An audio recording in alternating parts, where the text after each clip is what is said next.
Although I explained the process and demonstrated it in a simple way, this is very important for your development as an artist because it is the starting point of an approach that moves away from line drawing and will result in a painting of a still life, a landscape, a portrait, or any other motive.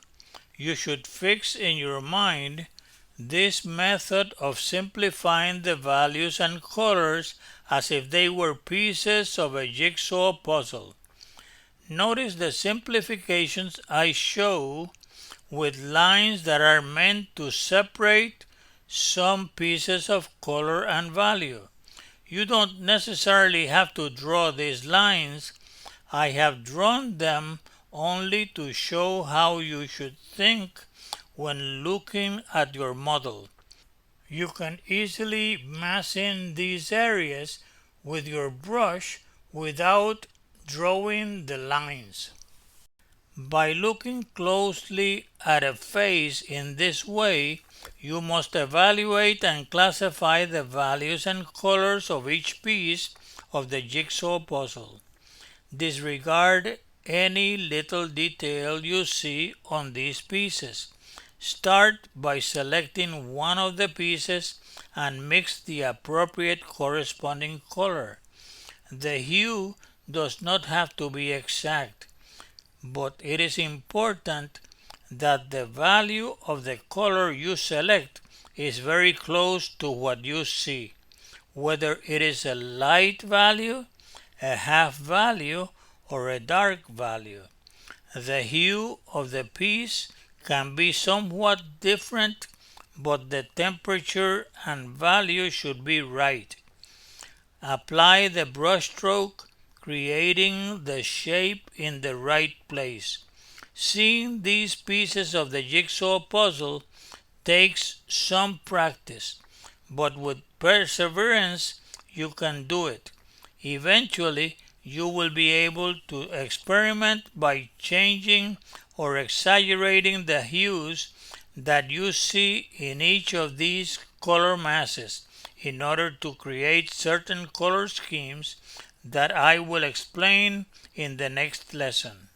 After painting the pieces in place, you should observe the edges or connections between the pieces.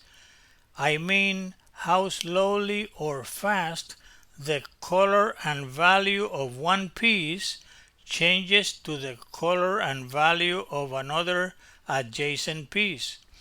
Look at the light valued orange piece on the cheekbone that has a soft edge when it meets the side of the face that has a more reddish piece. To achieve this edge, drag the brush between the two pieces of paint still wet.